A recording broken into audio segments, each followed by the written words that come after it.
नई दिल्ली स्थित राष्ट्रीय मीडिया केंद्र में पश्चिम एशिया के हालात को लेकर अंतर मंत्रालय प्रेस वार्ता आयोजित की गई। इस दौरान वरिष्ठ अधिकारियों ने ऊर्जा आपूर्ति, समुद्री संचालन और भारतीय नागरिकों की सुरक्षा पर जानकारी दी।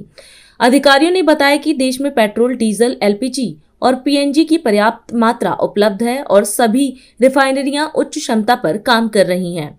उन्होंने कहा कि कीमतों को नियंत्रित रखने के लिए सरकार ने पेट्रोल डीजल पर एक्साइज ड्यूटी में 10 रुपए की कटौती की है। साथ ही लोगों से अपील की गई कि अफवाहों से बचें और जरूरत के अनुसार ही खरीदारी करें। वहीं अधिकारियों ने और क्या कुछ कहा, आप खुद सुने। देश में पेट्रोल, डीजल, एलपीजी, पीएनजी की पर्याप्त उपलब्धता है और इसे इंश्योर करने के लिए भारत सरकार ने कई स्तर पर कदम लिए हैं और कदम उठा भी रही है। हमारी रिफाइनरीज नॉर्मल ऑपरेशन पर हैं और क्रूड इन्वेंट्रीज एडिक्वेट हैं।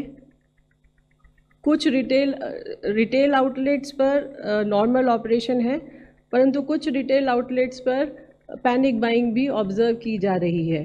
इस संबंध में मैं ये बताना चाहूँगी देशवासियों को कि पेट्रोल और डीजल हमारे पास पर्याप्त मात्रा में उपलब्ध है।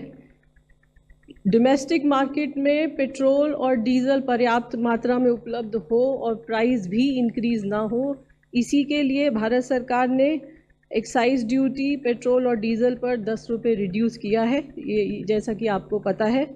इसके अलावा डोमेस्टिक मार्केट में डीजल की उपलब्धता को बनाए रखने के लिए, एटीएफ की उपलब्धता को बनाए रखने के लिए एक्सपोर्ट लेवी भी लगाई गई है।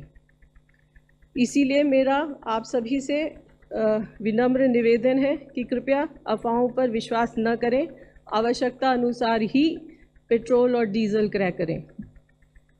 नेचुरल गैस के संबंध में डोमेस्टिक कंज्यूमर्स को सीएनजी ट्रांसपोर्ट को 100% सप्लाई इंश्योर की जा रही है। ग्रिड पर जो भी इंडस्ट्रीज़ हैं उनको भी 80% सप्लाईज इंश्योर की जा रही हैं। भारत सरकार ने पिछले कुछ दिनों में कई इम्पॉर्टेंट स्टेप्स लिए हैं। इन स्टेप्स के अंतर्गत राज्य सरकारों को पीएनजी नेटवर्क के एक्सपेंशन के लिए लिखा गया है। इसके अलावा सेंट्रल मिनिस्ट्रीज़ को भी लिखा गया है। इसी क्रम में मैं आपको बताना चाहूँगी कि कई मंत्रालयों ने भी पीएनजी नेटवर्क को एक्सपेंशन को सपोर्ट करने के लिए कई ऑर्डर जारी किए हैं। जैसे कि डीपीआईआईटी पैसो ने सारी एप्लीकेशंस को डिस्पोजल को एक्सपेडाइट करने के लिए ऑर्डर जारी किया है। मॉर्थ ने भी इसी तरह का एक ऑर्डर जारी किया है। इसके अलावा डिफेंस ने भी अपने रेजिडेंशियल एरियाज़ और यूनिट लाइंस में पीएनजी नेटवर्क के एक्सपेंशन के लिए एक ऑर्डर जारी किया है। भारत सरकार ने भी 24 मार्च को एक गजट नोटिफिकेशन के द्वारा लास्ट माइल कनेक्टिविटी को एक्सपेडाइट करने के लिए कुछ आदेश जारी किए हैं।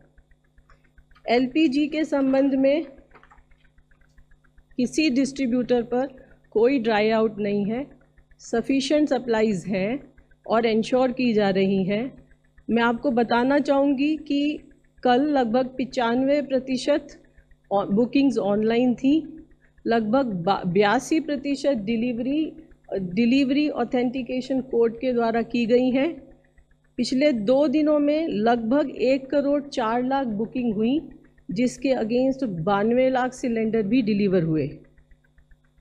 कमर्शियल एलपीजी, आपको जैसे पता है, भारत सरकार ने कमर्शियल एलपीजी को की उपलब्धता लगभग 70% तक बढ़ा दी है और इसमें ढाबा, रेस्टोरेंट, इंडस्ट्रियल कैंटीन्स, इसके अलावा माइग्रेंट लेबर को प्रायोरिटाइज़ करने की बात की है।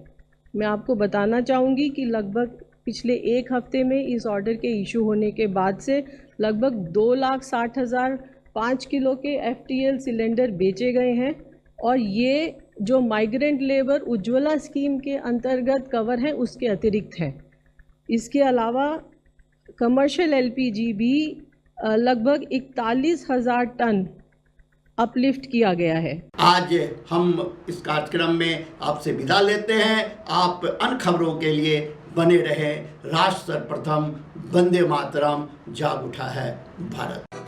राष्ट्र सर्वप्रथम, राष्ट्र सर्वप्रथम, राष्ट्र सर्वप्रथम, राष्ट्र सर्वप्रथम।